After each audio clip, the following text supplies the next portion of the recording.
Barang siapa yang mengikuti jalan-jalan ke majlis ilmu, maka Allah akan anugerahkan kepadanya jalan-jalan ke syurga. Amin. Mudah-mudahan. Datang ni malam ni, datang taman syurga ni, Raudatul Jannah, datang ke taman syurga. Jangan lupa hashtag pergi syurga balik hari, macam tu kan. Tak kira lah apa juga yang kita buat dalam majlis ilmu ni, semuanya pahala dicatat. Yang duduk tengah-tengah penat ni, lagi penat lagi banyak pahala. Penatnya duduk lama jadi ni ceramah, ialah bukan senang nak pergi Samsul Lebat, kurang-kurang 2 jam kan. Sahur tu sama ni 6 jam. Boleh kata, insya-Allah settle kata. Kan? Macam itulah. Jadi mak dia kata datang ke majlis ilmu.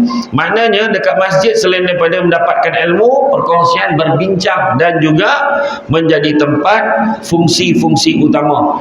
Termasuk juga di masjid sekarang ni, di masjid-masjid baru, kalau kita tengok di bandar-bandar yang desain-desain baru dia buat, dia dah siap buat dewan dah. Dewan, buat majlis nikah pun dekat sana, pesanding apa semua, majlis makan-makan pun dekat sana dia buat. Kan? Alhamdulillah, ada bilik mesyuarat yang canggih, siap dengan bilik untuk mengajar kelas-kelas agama, siap dengan PowerPoint dia, projektor siap sekarang.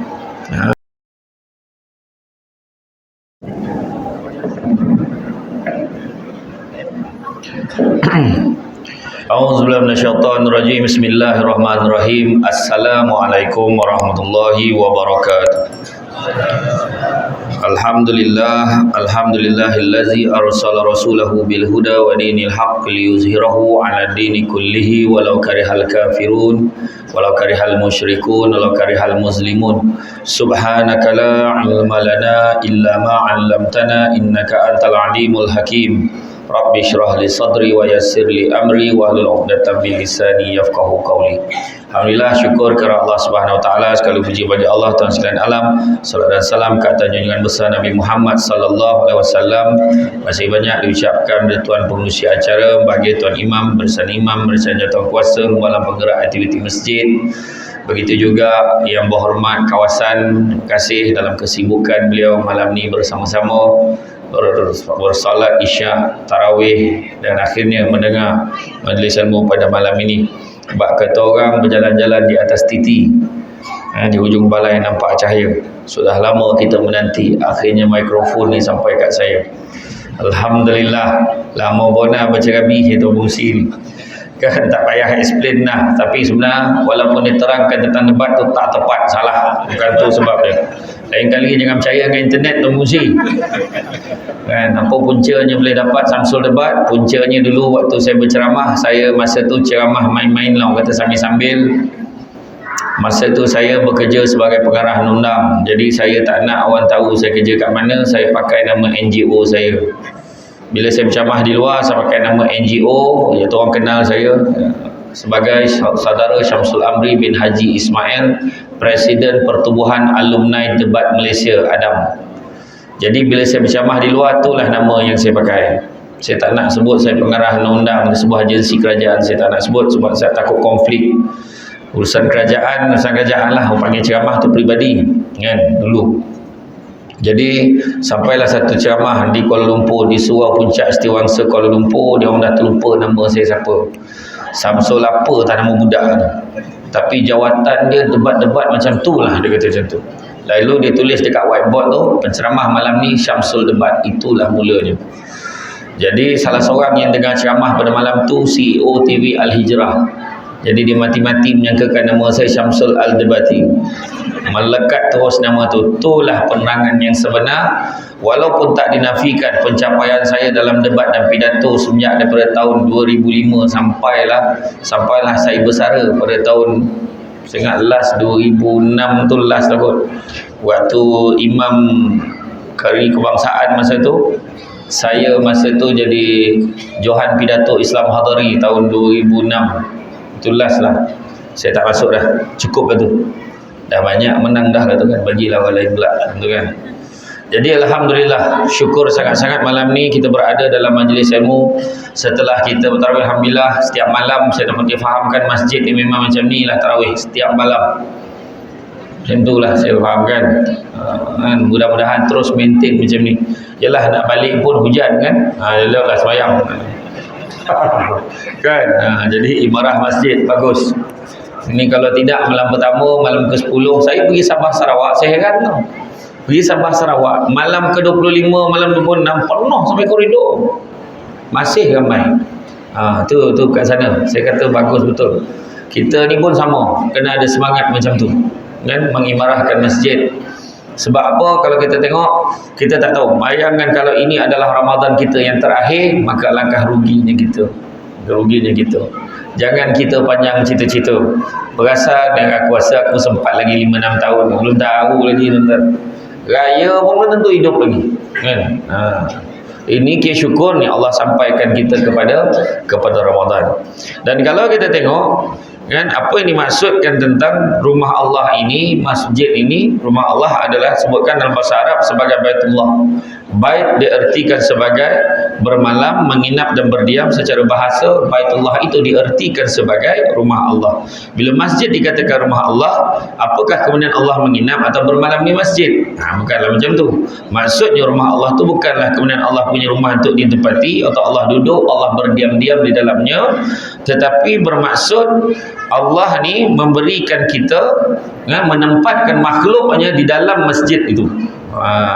Jadi mengapa masjid ini disebutkan sebagai rumah Allah? Rumah Allah ni tidak hanya untuk Masjidil Haram di Makkah, tapi juga masjid-masjid di muka bumi ini juga disebut sebagai Baitullah. Dan pendapat ulama, Baitullah itu pun juga tidak dikhususkan pada Kaabah saja, tetapi sesuatu yang mengelilingi Masjid Al-Haram yang dijadikan tempat ibadah. Sebagaimana firman Allah Subhanahu Wa Taala bermaksud, dan ingatlah ketika kami menjadikan rumah itu Baitullah, tempat berkumpul bagi manusia dan tempat yang aman, dan jadikanlah sebahagian makam Ibrahim tempat salat, dan telah kami perintahkan kepada Ibrahim dan Ismail, bersihkanlah rumahku untuk orang-orang yang tawaf, yang iktikaf, yang rukuk dan yang sujud.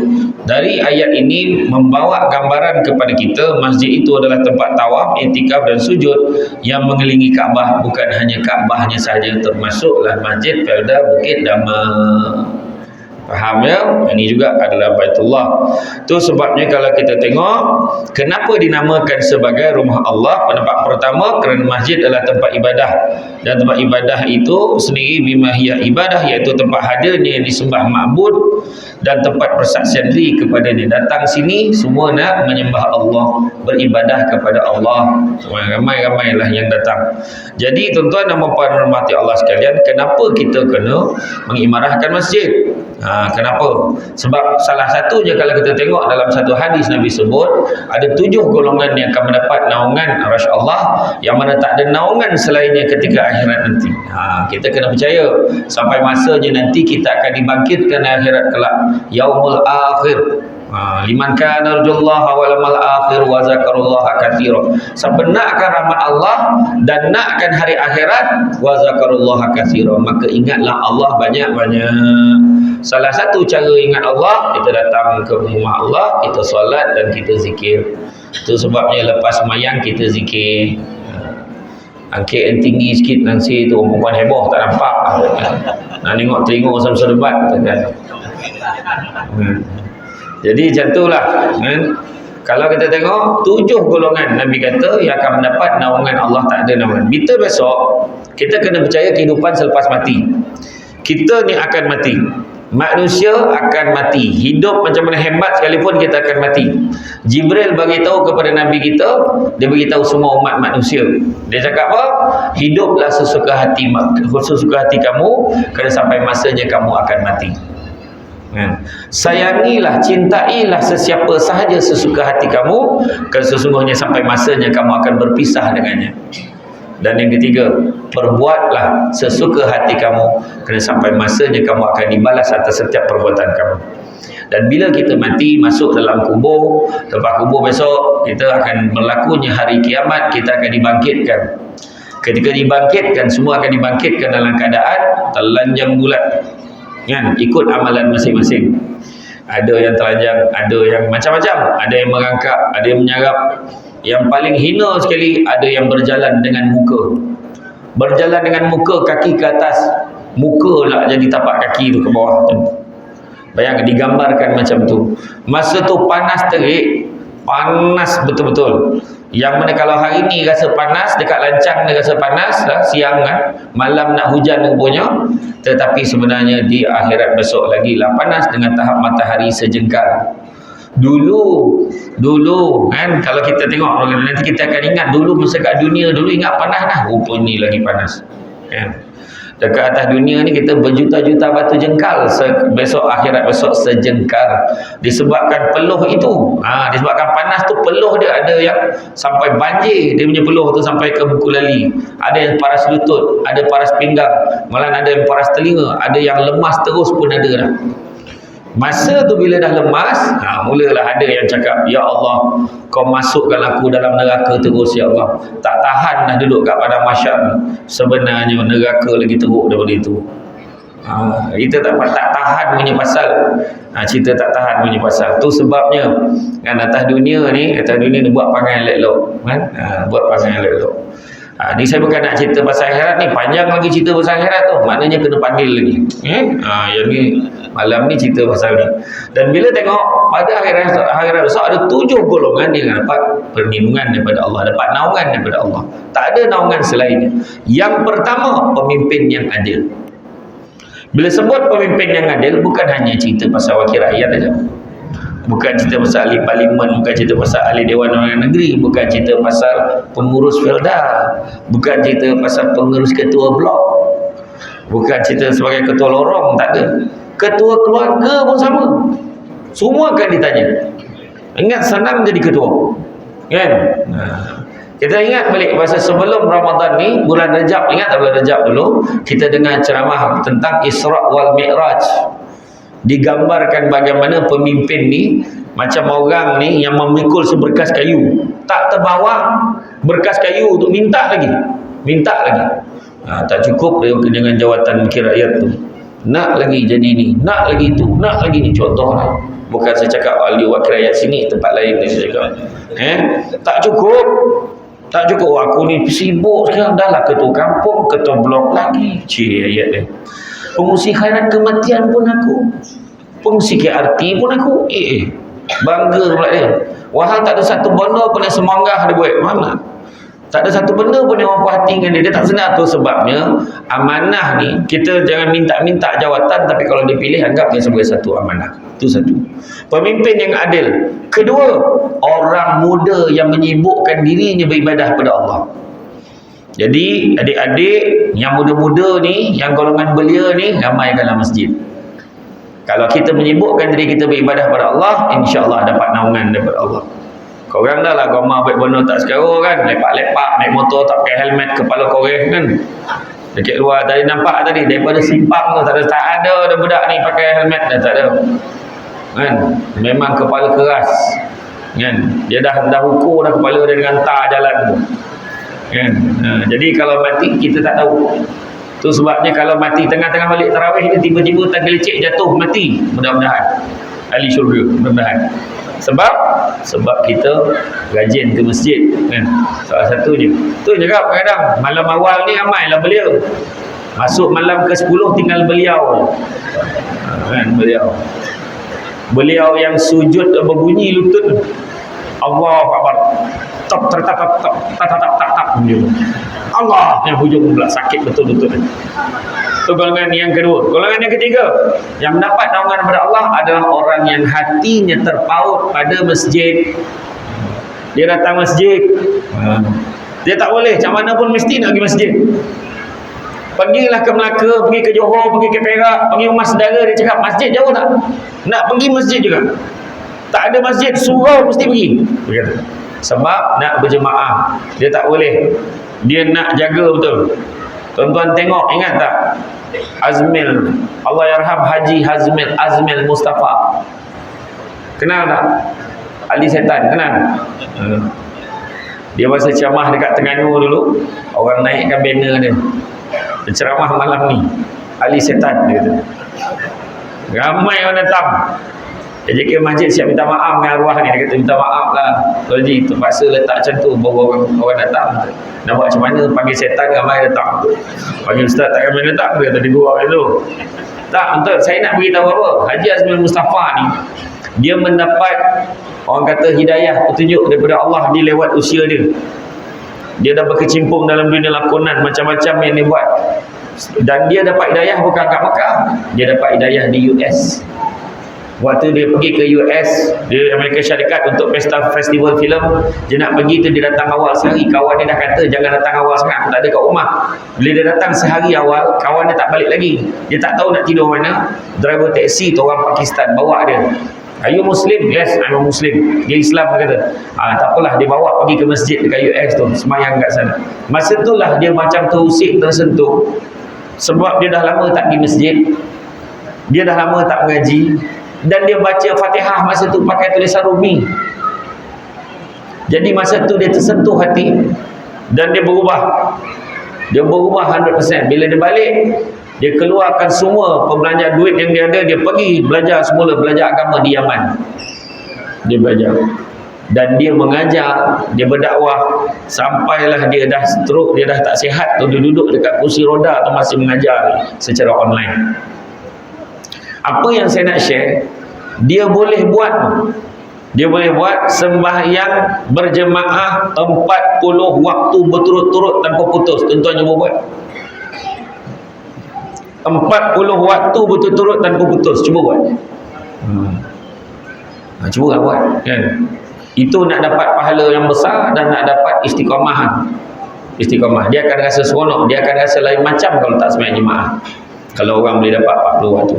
Di Felda Palung 14, dia buat kempen Mimarah Masjid. Budak-budak sekolah yang datang berjemaah subuh di masjid dapat duit belanja RM3 pergi sekolah. Sebab nak galak budak muda datang. Dan orang yang bersemayang jemaah di masjid 40 hari berturut-turut waktu subuh layak untuk menang cabutan bertuah skuter. Cabutan bertuah skuter punyalah nak buat insentif, nak galak kawan datang masjid kan. Tak silap saya yang sponsor skuter tu YB kawasan, tak silap saya lah. Saya ni contoh, bagi contoh je bagi idea pun dia jugalah kan, tak tahu. Tapi makna cara yang dia buat lah, cara yang dia buat antaranya. Jadi YB baru tak kisahlah, YB baru YB lama kan, ini insentif Jadi makna kata yang ketiga, orang yang hatinya terpaut pada masjid, dia nak pergi masjid dia. Yang keempat, orang yang berkasih sayang, bertemu kerana Allah, berpisah kerana Allah. Sayang suaminya kerana Allah, suami sayang isterinya kerana Allah, sayang sahabat-sahabat ni kerana Allah, dan semuanya kerana Allah. Itu yang keempat. Yang kelima, orang yang diajak berzina oleh perempuan yang cantik dan kaya, tetapi ditolaknya kerana takut kepada Allah. Bukanlah makna perempuan buruk dan miskin boleh.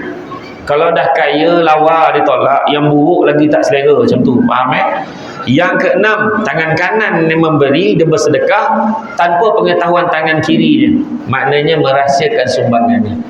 Dan yang ketujuh, orang yang duduk bersendirian, basah pipinya dengan air mata kerana mengenang dosanya kepada Allah Subhanahu Wa Taala. Itu sebabnya tuan-tuan dan puan-puan sekalian, saya nak bagi soalan bocor.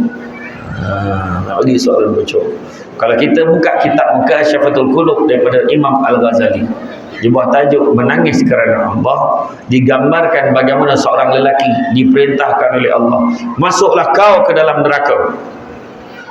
Bila nak masuk dalam neraka, terdengar satu suara, ya Allah, janganlah kau masukkan dia ke dalam neraka ya Allah. Kenapa? Kerana di atas dunia dulu dia pernah menangis kerana-Mu ya Allah, dan aku adalah saksinya. Siapa yang bercakap tu?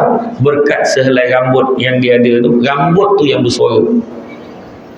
Makna dia menangis tu terkena kat rambut tu, air mata tu.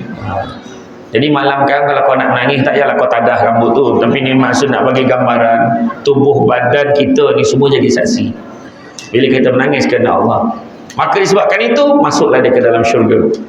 Nak masuk syurga, salah satunya soalan bocor saya beritahu hari ini, menangislah kerana Allah. Orang perempuan berhentilah menangis sebab jantan, cukup-cukup. dengan suami ni macam ni lah, itu inilah, sudah-sudah lah. Redha je, faham, terima je. Orang buat faham tak? Kan? Tahu, setuju je, faham. Macam tu. Redha. Saya redha kan, macam tu. Orang perempuan senang masuk syurga, kan susah pun. Kan? Orang lelaki ni semua neraka ni, dia cakap. Termasuk yang bercakap ni, iya. Kan? Hajat macam-macam nak masuk syurga, minta macam tu masalahnya. Tapi orang perempuan senang masuk syurga, tapi tak nak. Senang masuk syurga tapi tak nak. Biar ada neraka tu. Sanggup orang perempuan, degil tu. Kan? Ni cakap betul lah. Kan? Jadi mereka kata berhenti-berhenti menangis kerana manusia, menangis kerana Allah. Menangis ya, insya-Allah tu insurans. Tu sebab paksalah diri kita menangis kerana Allah. Bangun malam tu menangis, besok kan bila nak bangun sahur tu bangun awal sikit. Bangun sahur biasa bangun pukul 4.30 pukul 5 macam tu. Pukul 5 kan bangun awal sikit. Kita semayang, kita doa, ya Allah, banyaknya dosaku ya Allah, menangis ada harapan. Ni menangis suami tinggalkan saya, suami ni macam-macam. Itu tak apa lagi. Cerita pula kat media sosial, pening pula. Masalah rumah tangga cerita kat media sosial, semua nak tunjuk kat orang. Tak apa penyakit ni. Lepas tu korang kat yang perempuan ni, kat yang banyak komen, sudahlah tak punya ni jantan mati lagi baik. Mulalah awak. Jangan komen-komen dalam rumah tangga orang ni. Kalau kita baca, tetap baca tu dah lah. Pergilah tengok benda lain. Dia share-share ni mengundang tu. Bila kita komen mengundang, macamlah kau duduk hari-hari dengan orang. Contohlah macam cerita Puteri Sarah dengan Samsul Yusof tu, tak sah lah, cukup lah. Kau nak komen-komen dulu lah. Kita tak tahu masalah dia apa, biarlah. Kita cakap pasal orang ni, rumah tangga kita tak ada masalah, tolong angkat tangan. Alhamdulillah Ustaz, saya dah 20 tahun kahwin, tak ada masalah. Tu masalah tu. Kalau dia cakap dia tak ada masalah, tu masalah tu. Ya, biasalah kan. Sedangkan lidah lagi tergigit menurut kata Ustaz Piramli. Kan, lidah lagi tergigit, ini kan pula suami isteri. Kan, dah. Jadi kalau menangis, biar menangis kerana Allah. Kata Saidina Abu Bakar, di hari akhirat nanti seramai-ramainya manusia menangis keluar air mata darah, menyesali apa yang dilakukan atas dunia ni. Sampai keluar air mata darah, punya banyak air mata darah. Kalau lepaskan perahu belayar. Macam tu lah kata Saidina Abu Bakar. Jadi nak menangis atas dunia ni, paksa diri menangis atas dunia. Kan? Macam tu. Jadi kalau kita tengok sejak pada zaman Nabi SAW lagi, masjid adalah tempat jadi tumpuan umat Islam untuk melakukan ibadah. Bukan itu saja, untuk mendapatkan ilmu. Malam ni tazkirah istimewa khusus dijemput. Saya yakin imam dah dapat soalan bertalu-talu dah. Imam Perda Masjid Bukit Damar. Bagaimana, macam mana boleh dapat sampai serbat dan cerita sikit kan? Rahsia kata dia. Dia pakai kabel. Kan, kebetulan rumah Mak Teh saya kat sini, saya selalu datang sini. Cuma saya datang, saya masuk rumah kan. Jadi kadang-kadang itulah dia. Datang majlis ilmu untuk makluman semua, bukan hari ni je ada. Selalu ada kat masjid. Jangan tunggu malam ni je. InsyaAllah. Dan Samsul Ubat banyak lagi nak cerita ni. Mana lepas raya kena panggil lagi lah. Kalau ada umur panggil lagi. Ada 5 lagi tajuk kurang-kurang yang saya belum bawa lagi ni. InsyaAllah. Jadi maknanya sebab Nabi kata apa? Barang siapa, kata yang disebut oleh Tuan Pengurusi tadi, barang siapa yang mengikuti jalan-jalan ke majlis ilmu, maka Allah akan anugerahkan kepadanya jalan-jalan ke syurga. Amin. Mudah-mudahan. Datang ni malam ni, datang taman syurga ni, Raudatul Jannah, datang ke taman syurga. Jangan lupa hashtag pergi syurga balik hari. Macam tu. Tak kira lah apa juga yang kita buat dalam majlis ilmu ni, semuanya pahala dicatat.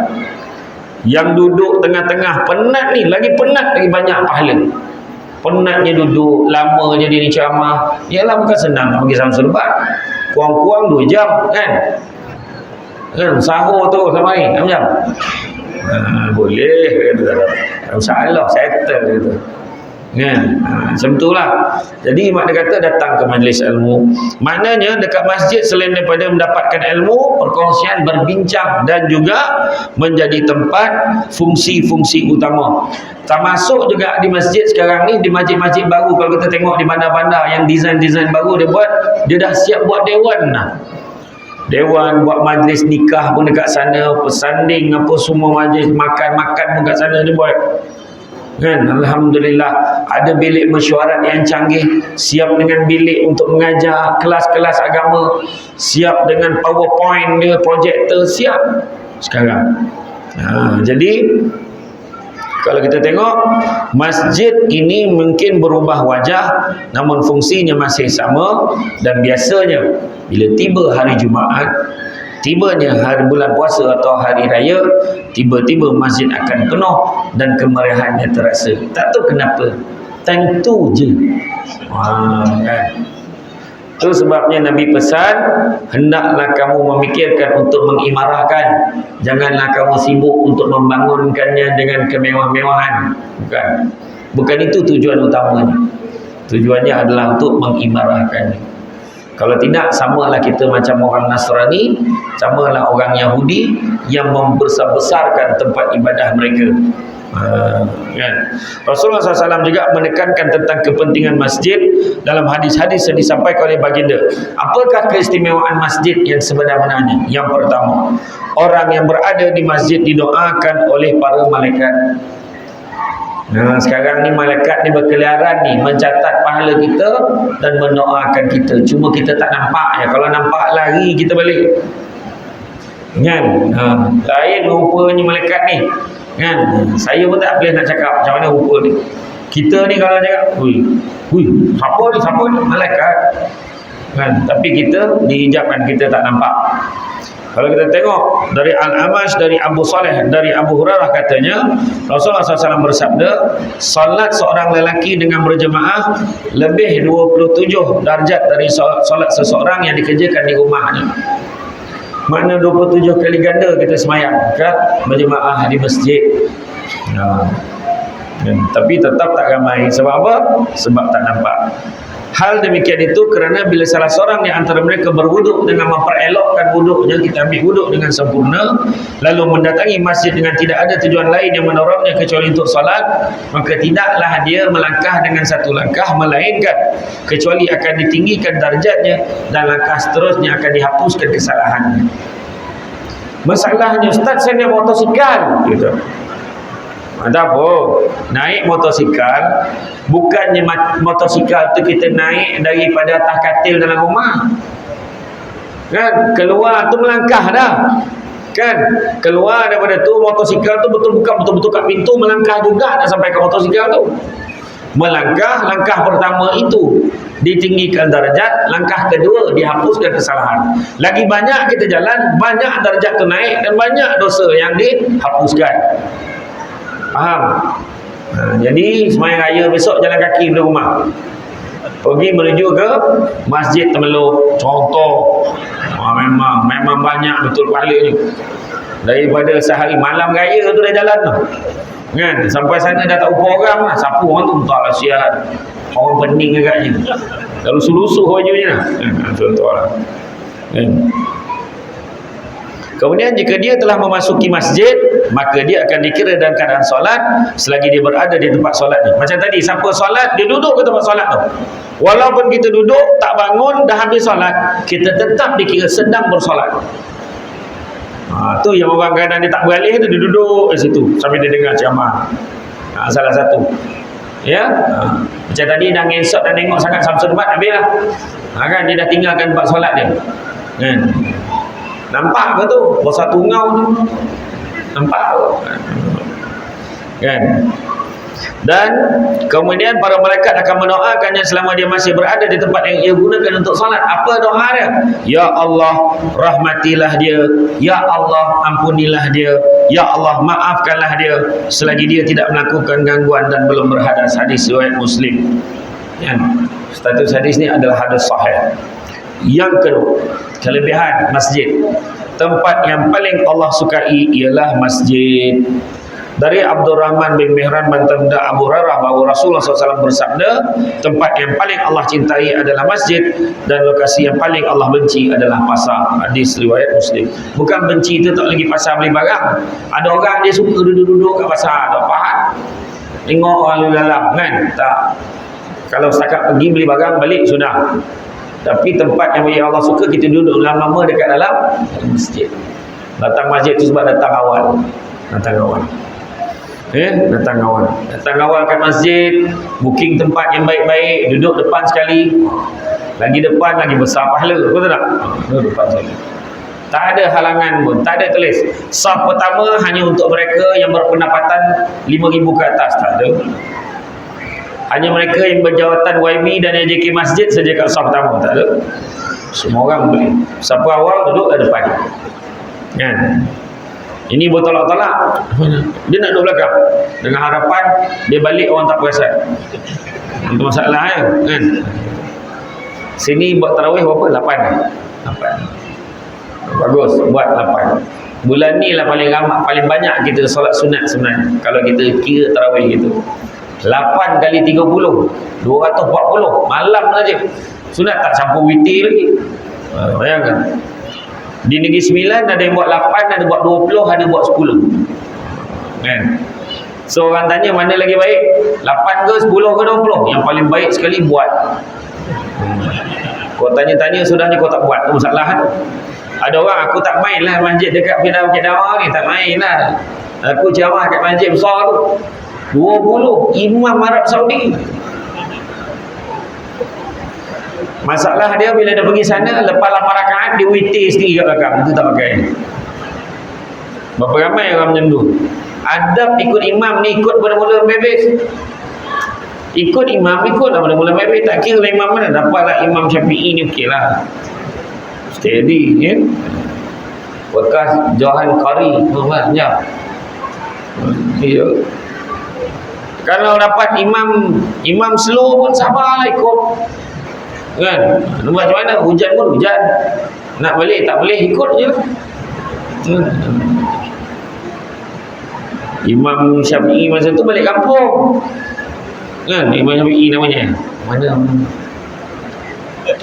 Dah ke belakang lah Imam. Imam Syafi'i balik kampung pula. Tinggallah imam-imam balance. Kan? Kalau imam muda boleh steady sikit kan. 4 imam lah, imam sabar kan. Sini tak ada tempat lain. Imam sabar betul. Orang perempuan kat sebelah dengar je. Terus rapatkan sudah. Lain macam ni. Allahu Akbar. Habislah kita. Habislah. Bismillahirrahmanirrahim.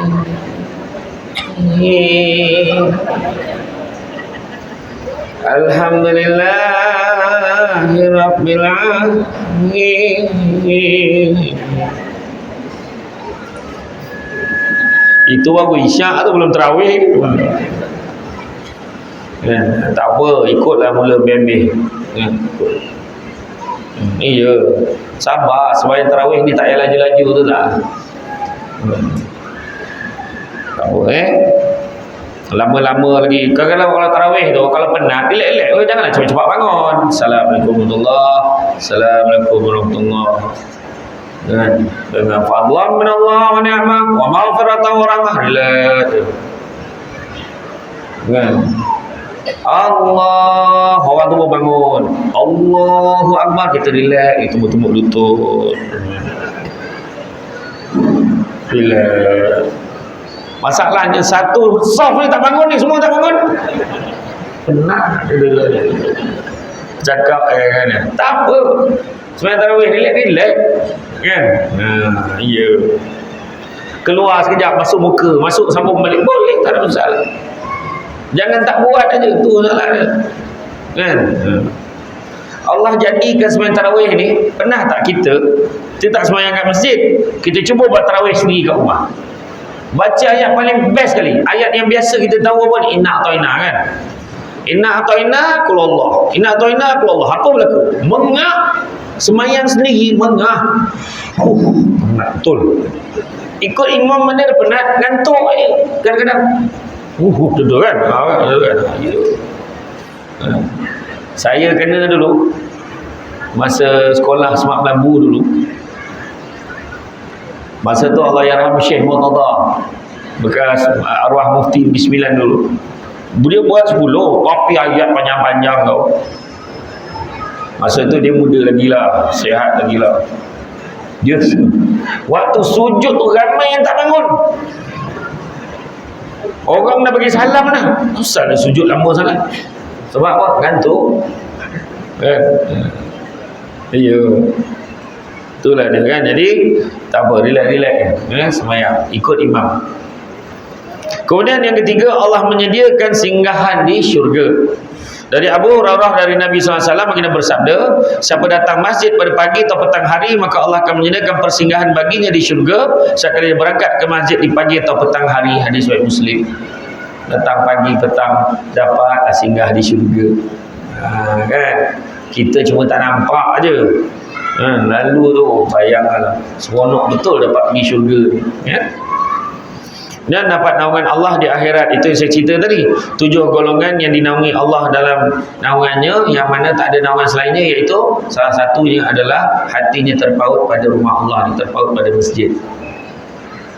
Kelima, mendapat ganjaran solat lebih banyak. Semua orang tahu kalau semayang di masjid berjemaah pahalanya lagi besar daripada semayang seorang. Nabi SAW bersabda, orang paling banyak mendapatkan pahala dalam solat adalah mereka yang paling jauh jarak rumahnya ke masjid, kerana paling jauh dalam perjalanannya menuju masjid orang menuju solat hingga melaksanakan solat bersama imam lebih besar pahalanya daripada orang melaksanakan solat kemudian tidur. Hadis riwayat Bukhari. Jadi mana kata kita datang ni lagi besar pahala. Sembahyang berjemaah semua orang tahu 27 kali ganda daripada sembahyang seorang. Tapi kenapa tak ramai? Di setengah masjid tu kenapa tak ramai? Sebab salah satunya pahala tak nampak. Pahala tak nampak. 27 kali ganda, nampak? Tak nampak. 27 kali ganda daripada berapa pun tak tahu. Kan? Yang tahu sembahyang seorang ada pahala, tapi sembahyang jemaah lagi banyak benda tu, 27 kali ganda. Itu yang kita tahu. Tapi kalau kita nampak macam duit, senang. Contohnya nampak Assalamualaikum warahmatullahi, Assalamualaikum warahmatullahi, tengok dah pakai RM27. Contoh. Apa yang berlaku kat masjid? Orang tak pergi kerja tempat lain dah. Semayang ni lah. Semayang dapat duit, semayang dapat duit. Assalamualaikum warahmatullahi, Assalamualaikum warahmatullahi, RM27. Ada orang tertenyau, tak ada ya Allah. Siapa lewat sikit masalah sistem. Contoh lah kan. Tapi yang dapat RM27. Kan? Orang perempuan dekat sebelah sana je dah bincang dah. Kau dah berapa lama dah semayang sini? Aku baru 2 minggu. Banyak duit kau. 27 kali 5 kali 14. Aku ni baru tahu. Tak berguna untuk jiran. Nak kaya seorang-seorang. Beritahu lah. Dia marah. Wahal dekat sini hari-hari cakap. Siapa suruh tak pergi masjid? Itu orang perempuan. Dia gemar bincang isu yang remeh-temeh. Orang lelaki dia takkan bincang soal itu, dia akan bincang soal dasar. Itu orang lelaki. Dia akan berbual apa tu? Agak-agak engkau lah. Kalau kita di makmum dapat 27, imam dapat berapa? Dia tanya soalan. Ditahannya motor imam. Baik imam cakap, imam dapat berapa? Imam ni semua Allah. Imam malah lah nak riak-riak, nak tunjuk. Ni contoh aja tau, contoh. Imam kata, Alhamdulillah, syukur. Cakap imam kena telus. Ni contoh je tau, tak betul pun, ni contoh je. Imam pun cakap, tengoklah keadaan. Kalau lupa-lupa tu kurang sikit. Tapi kalau khusyuk lebih tu lebih lah. Tapi busuk-busuk pun RM40 tak lagi lah. Contoh RM40 pun tak lagi. Malam tu bertumbuk nak jadi imam. Semua orang nak jadi imam. Tapi kalau duit, masalahnya yang Allah bagi ni lagi besar daripada duit. Pahala. Bekalan nak bawa ke yaumul akhir, hari akhirat. Bulan Ramadan pula tu. Allahu Akbar. Kan? Itu sebabnya kita jangan kita sia-siakan peluang kita bersolat di masjid. Nak pula bulan Ramadan. Tarawih ni tuan-tuan, istimewanya lah.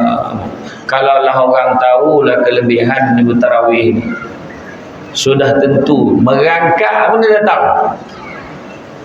Sakit-sakit datang, aku nak pergi tarawih juga kat masjid gitu. Kalau dia tahu, kalau dia nampak. Witir, tak saya cerita tuan-tuan, orang Bukit Damai ni kebanyakannya witir bulan puasa kan. Sedangkan satu-satunya solat yang Nabi tak pernah tinggal sepanjang hayat Nabi, solat sunat witir. Ada faham? Kita witir bulan puasa kan? Janganlah macam tu. Nabi pesan apa? Nabi pesan 3 perkara kepada sahabat-sahabat. Aku wasiatkan kalian dengan 3 perkara. Pertama, jangan kalian tinggalkan puasa sunat yaumul abid, puasa sunat hari putih, setiap bulan 13, 14, 15 pada bulan Islam, melainkan hari tasyrik. Kedua, jangan tinggal solat sunat duha sekurang-kurangnya 2 rakaat setiap hari. Dan yang ketiga, jangan kalian tinggalkan solat sunat witir sekurang-kurangnya 1 rakaat setiap kali sebelum kamu tidur. Itu Nabi pesan. Kita tunggu bulan puasa. Itu pun ada yang lepas tarawih balik tak witir pun. Kan? Orang Bukit Damai tak okey subuh witir komplit. Malahan yang tak witir tu maknanya dia nak sambung lagi tarawih sampai 30 rakaat baru dia settle buat witir. Macam tu lah. Ada harapan tuan kan, macam tu. Kita sangka baik lah tuan ya. Jadi ambil peluang. Macam mana kita suka pun tak boleh nak minta yang berhormat tolong kita sikit. Kita minta lah YB satu sebenarnya saya tak perasan. Oh ni yang berhormatnya Allah. Dia minta tolong sama nama YB ya, YB Hasan. YB Tuan Hasan ni dia pun cakap, orang ni pun cakap, YB kami minta YB tolong perjuangkan hak kami dekat Bukit Damai ni. Kenapa? YB tengoklah apa boleh saya tolong. Nak apa tu? Minta tolong beritahu kat pejabat agama dengan pejabat mufti. Kami seronok sangat dengan tarawih ni, minta lanjut sampai lepas Syawal. Tak dapat dah. YB kata gila tak boleh. Bulan Ramadan ni lah nak buat. Tu sebabnya malam last tu imam sampai menangis sujud yang last. Malam last tahun lepas tak sempat nangis sebab ingat esok ada tarawih lagi kan. Tak sempat kan, terkejut kan. Tak apa sangka lemang tinggal buluh je, tak sempat bakar esok dah gaya tu kan. Macam tu lah. Dahsyat betul tahun lepas. Orang sabar lagi lah, dah habis tarawih baru tahu besok ni kan. Iya, dahsyat betul kan. Taubat. Betul. Jadi manfaatkanlah. Kita tak tahu kita sempat lagi tak bertemu dengan Ramadan yang akan datang. Itu sebab datang ni kita ibadah. Yang keenam, sabar sikit lagi, sabar. Saya tahu muka tu saya tahu. Ganjaran pergi dan pulang dari masjid. Dari Ubay bin Ka'ab katanya ada seorang lelaki yang setahuku tidak ada lagi yang lebih jauh daripada rumahnya. Rumah dia ni paling jauh daripada masjid. Dari masjid, dan dia tidak pernah ketinggalan dari solat. Kemudian ada orang berkata padanya, atau aku sendiri yang berkata padanya, ada orang pernah cakap kat dia, aku pun pernah cakap kat dia.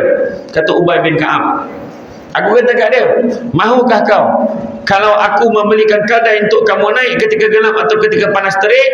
Lelaki itu menjawab, aku tidak ingin rumahku berdekatan dengan masjid, sebab aku ingin langkahku ke masjid dan langkahku ketika pulang ke rumah semuanya dicatat.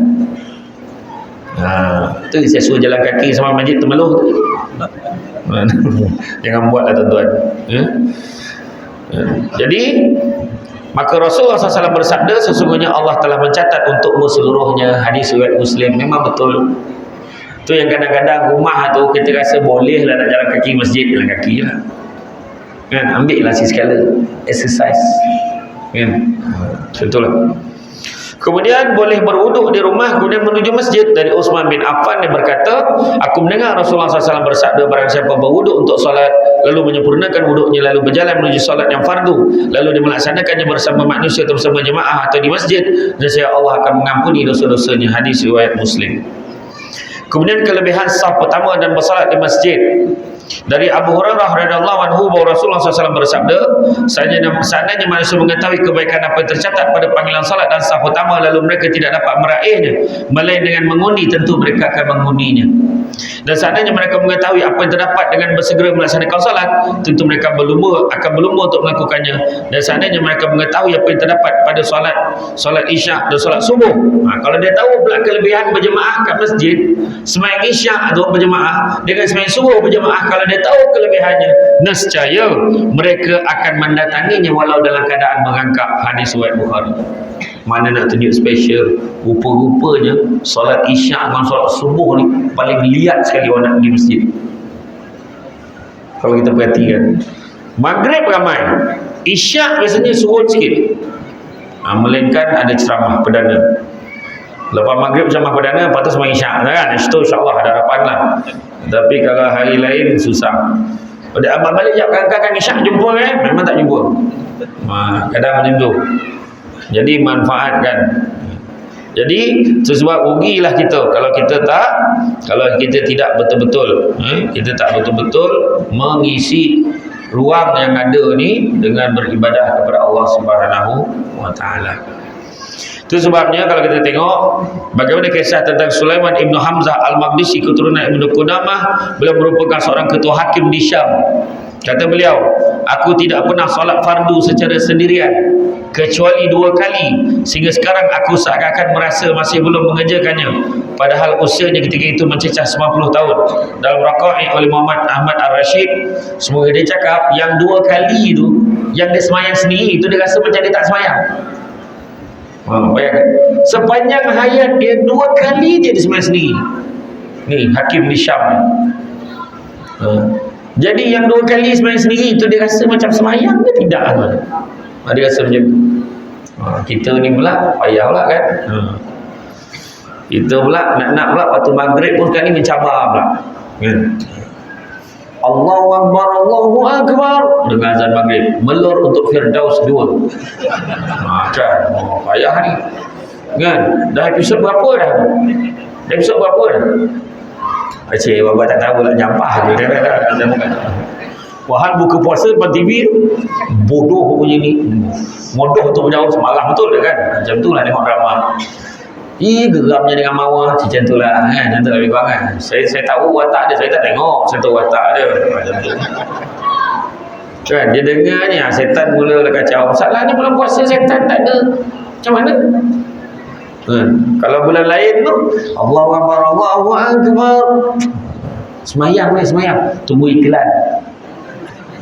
Dia pun tunggu iklan. Lepas tu kembali selepas ini berlari dia masuk dalam bilik air, ambil wuduk, Allahu Akbar, bismillahirrahmanirrahim, alhamdulillahirabbil alamin. Lepas tu bisikan pun terdengar, setan kacau. Macam dah habis je iklan pun dia kata tu. Langsung sembahyang maghrib 1 rakaat dia. Fahal. Orang nak pergi masjid tu kan, Allahu Akbar, Allahu Akbar, dah lambat lagi masjid ni. Setan pun bisik, relax lah.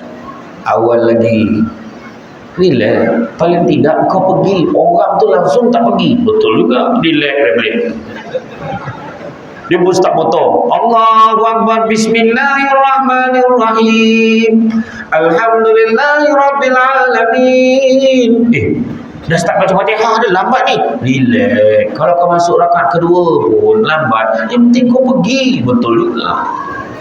Slow dia balik dia motor. Sampai dekat masjid, Assalamualaikum warahmatullahi. Assalamualaikum warahmatullahi. Alamak, dah habis semayang lah. Setan pun bisik, relax. Kau masukkan kau salam je dengan dia orang. Dia bukan perasan pun kau tak semayang. Pulang dah. Sudahnya langsung tak semayang. Setan dia main, dia kalau ni bisik je tu. Tapi bulan Ramadan, macam mana pula? Setan dia belenggu. Setan dan iblis dibelenggu. Kau menyalahkan setan lagi. Kalaulah jadi baik, mana betul salah setan. Ni kalau kau tetap jahat, kau ye kan, kau masuk game plastik hitam kan, maknanya jangan salahkan setan. Setan betul, setan kata aku kena ikat, kau bodoh, dia kata marah setan. Itulah dia. Jadi jaga-jaga. Kan? Jadi bulan Ramadan ni kita manfaatkan betul-betul dengan beribadah dengan sesungguhnya. Anggaplah ini Ramadan kita yang terakhir. Diam tak diam kan? Diam tak diam. Cuba kita ingat balik. Kalau budak-budak sekolah rendah, dia tengok jam lambatnya berbuka. Lambat betul. Kejap-kejap buka peta ais, kejap-kejap buka peta ais. Masuk sekolah menengah, dia dah kawan-kawan dah main motor, kejap dia dah berbuka. Lambat betul nak raya, dia kata macam tu. Tapi kita ni pula macam mana? Kita ni pula macam baru hari tu raya, dah puasa balik. Tu tandanya apa tu? Tandanya apa? Nak mati. Tak usahlah tanda-tanda lain.